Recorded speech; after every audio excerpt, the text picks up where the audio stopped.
We begin in 1750 in North America.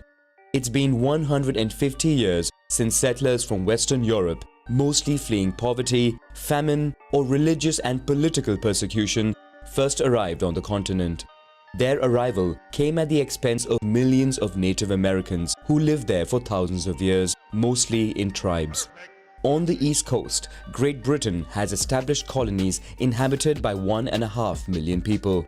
The northern regions depend mainly on fishing and trade, while in the south, the climate is ideal for growing products such as tobacco, rice, and cotton.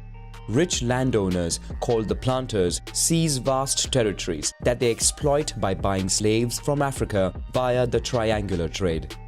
Further west, the Appalachian Mountains form a natural boundary. Beyond it is the vast French colony, which lives mainly off the fur trade. Tensions rise between the French and British colonies. When the 7 Years' War breaks out in Europe, Britain dominates and takes hold of New France. Native American tribes living there unite to demand the departure of the British and the recognition of their own state. To calm the situation, the British government hurriedly carves out an Indian reservation between the Appalachians, the Mississippi River, and the Great Lakes. This does not please the colonists, who wanted to seize the opportunity to extend their territories to the west. In addition, war proves costly for Britain. The country expects its colonies to repay parts of its debt through new taxes, which further angers the settlers. In Boston, in protest of taxes on tea, colonists disguised as Native Americans climb on board British East India Company ships and throw out its tea cargo into the ocean. With the situation tense, representatives from 12 colonies gather in Philadelphia to organize the First Continental Congress. They decide to boycott British goods. The following year, the War of Independence breaks out, pitting the insurgents, also called the Patriots, against the British and its loyalists. On July 4, 1776, the Second Continental Congress proclaims the independence of the United States of America. France sees an opportunity to avenge its defeat in the 7 Years' War. Having invested heavily in its military fleet, the country has the means to compete with the Royal Navy. France allies with the Patriots. Spain and the United Province of the Netherlands in turn go to war against Great Britain. In 1783, the Patriots prevail, forcing Britain to recognize the independence of the country. The United States receives territories until Mississippi, while Spain seizes Florida. This marks the first time a European colony gains independence.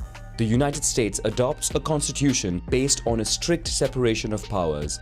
The legislative power, formed by the Congress, passes laws and budgets. The judiciary, with the Supreme Court, upholds the Constitution. And finally, there is the executive power, with the US President, the head of government. On the other hand, the 13 states retain sovereignty over their own constitution and governor. It was decided to build the new capital, Washington, along the Potomac River.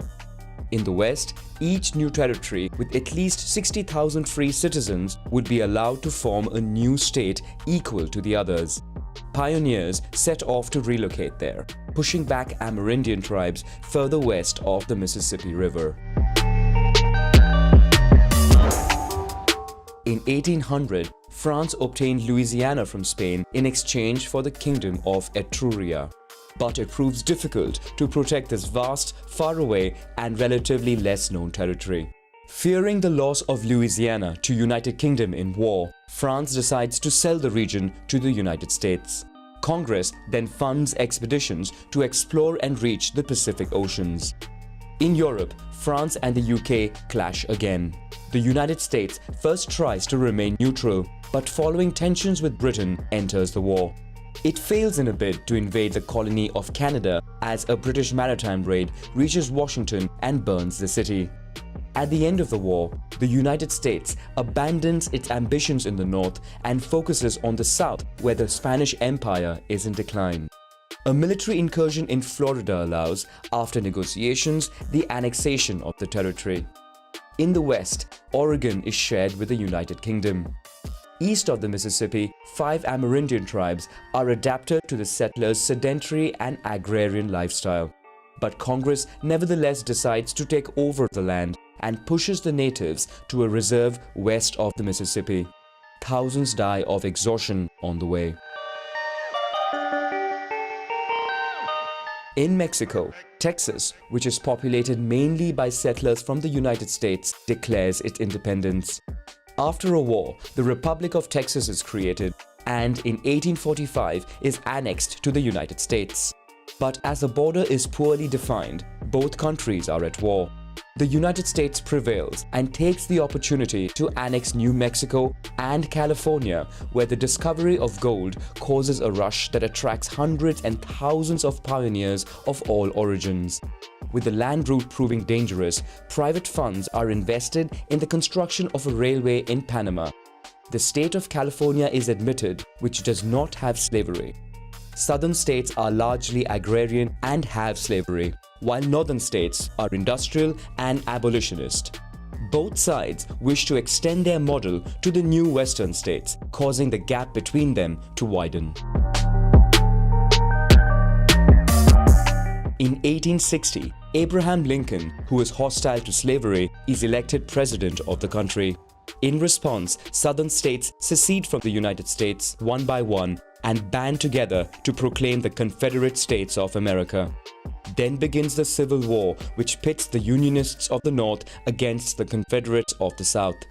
The North sets up a maritime blockade on the Atlantic coast, cutting out any potential support from Europe and blocking cotton exports. In 1865, the North prevails and takes the opportunity to impose its policies. Slavery is abolished and 3.5 million slaves are freed.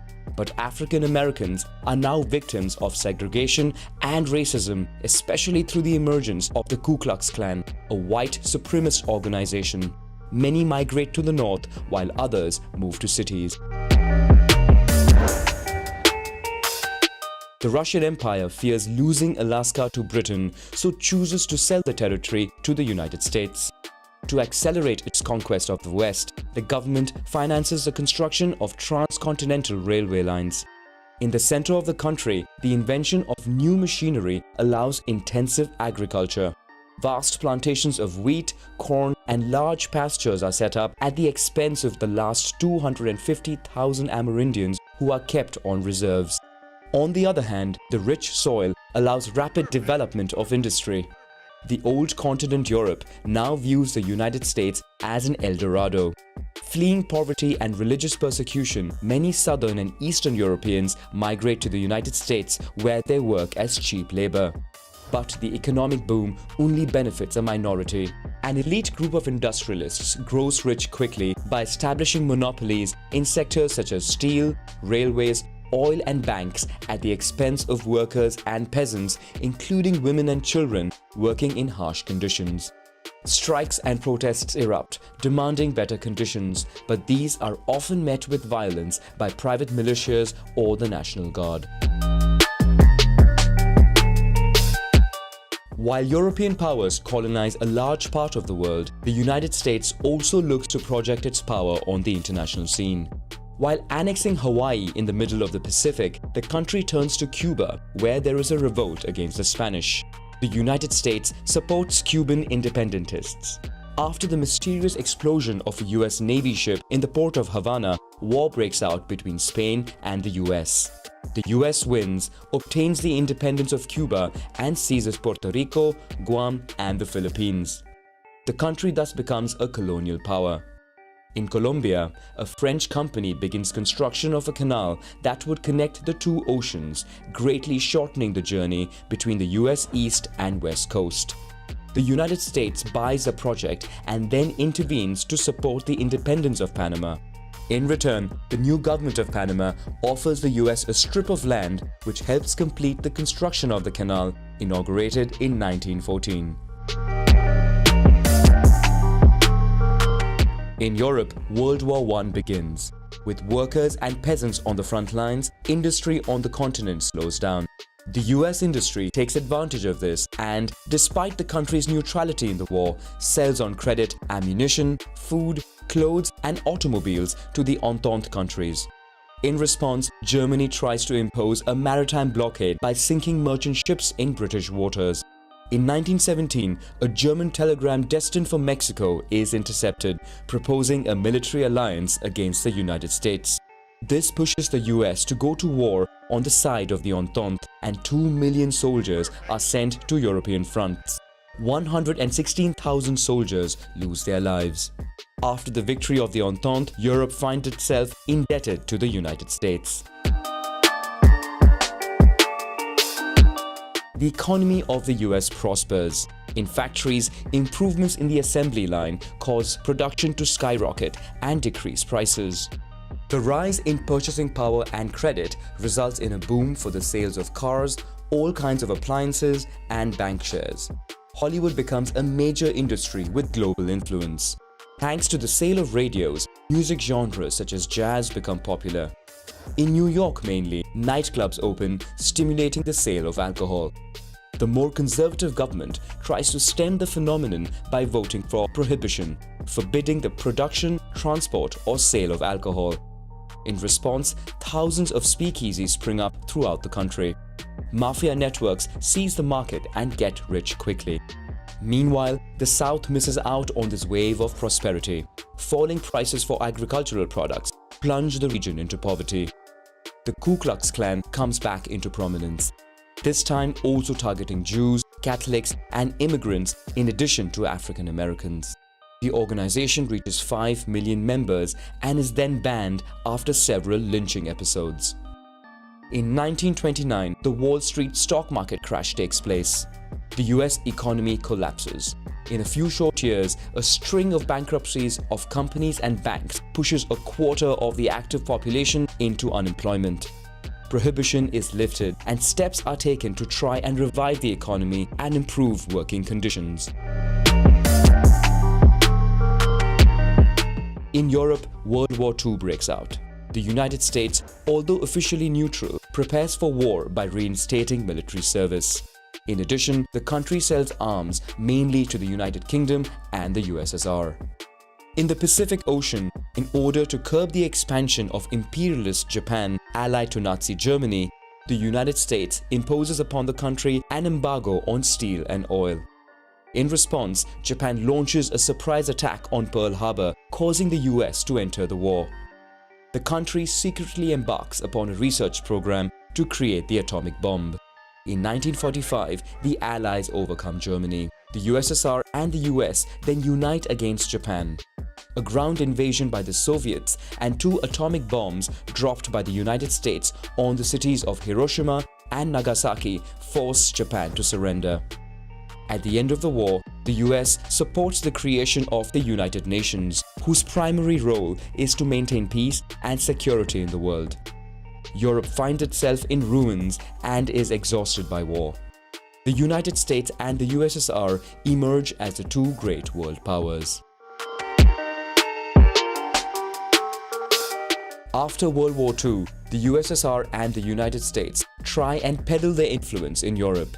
The US implements the Marshall Plan, while the Soviet Union supports pro-communist governments in Eastern countries. The old continent is found divided by the Iron Curtain. The USSR and the US engage in a Cold War, that is an arms race without direct confrontation. The US, largely spared the ravages of war on its territory, has an industrial, economic, and military advantage. Inside the country, federal officials sympathetic to communist ideas are dismissed. Hollywood is also used to churn out anti-communist propaganda. On the global arena, the country employs an interventionist policy aimed at stemming at all costs the spread of communism. The US intervenes in Greece, China, and engages its military in Korea and Vietnam. The Soviet Union, for its part, invests heavily to catch up with the US. After developing atomic weapons of its own, it becomes the first country to send a satellite into orbit and further outdoes itself by sending the first man into space. The US then launches the Apollo program, which aims to send the first astronaut to the moon. In Cuba, an attempt to overthrow the new communist government fails. The Soviet Union takes advantage to ally with the country and installs nuclear missiles on its territory pointed at the US. Tensions build to a point where it seemed a third world war was imminent. However, an accord is reached between the two world powers, resulting in the USSR withdrawing from Cuba. Within the country, more and more civil rights movements gain momentum, forcing the government to review its social policies. African Americans begin non-violent actions to combat segregation. More and more women enter the workforce and demand equal pay. Native Americans also fight for better conditions. Moreover, with the US at war in Vietnam, students and hippie pacifist movements call for peace.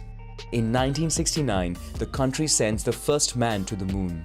Worldwide, millions of viewers watch the event live on their television. On the global arena, the US tries to ease tensions. It begins diplomatic rapprochement with China and signs agreements with the USSR to limit the global arms race. In the Middle East, the US supports Israel in the Yom Kippur War, for which it is then subject to an oil embargo imposed by OPEC countries. In Vietnam, after negotiations, the US withdraws their army. 2 years later, the communists prevail in the country, tarnishing the image of the United States. The USSR takes this opportunity to intensify its international policy. The country occupies Afghanistan, and in reaction, the United States provides military support to the Mujahideen. In Central America, US also intervenes in Nicaragua and Guatemala to counter communist revolutions. Iran, after a revolution, becomes an Islamist republic that goes against US policy. The latter strengthens its military presence in the Middle East to ensure the security of oil supply. On the Soviet side, the USSR struggles to contain the revolutions in Eastern Europe. With its economy in tatters, despite attempts at reform, in 1991, the USSR collapses, marking the end of the Cold War. The US emerges as the only major world power. Domestically, the population calls for more investment in the fight against poverty, crime, gangs, and drugs. However, the US continues to primarily focus on its foreign policy, showing an apparent willingness to become the world's policeman of sorts. When Iraq invades Kuwait, which then held 9% of the known oil reserves in the world, the United States forms a coalition and neutralizes the Iraqi army. The US then establishes a list of countries considered as rogue and threatening global peace and stability. These nations are subjected to blockades and embargoes. Meanwhile, the military presence of an ally of Israel in the Middle East bothers radical Islamists, including the terrorist group Al-Qaeda headed by Osama bin Laden, who is a former ally from the Afghan War. US facilities and assets around the world are targeted by terrorist attacks.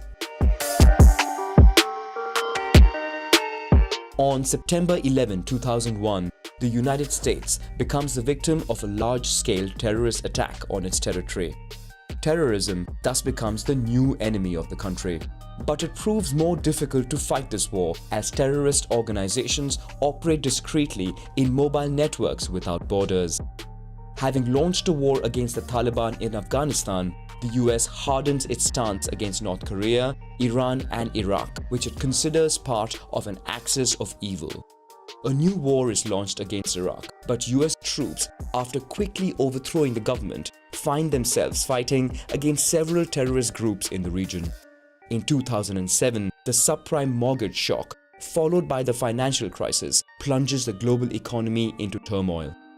The country tries to revive its economy, among other measures, by boosting the extraction of shale oil on its territory.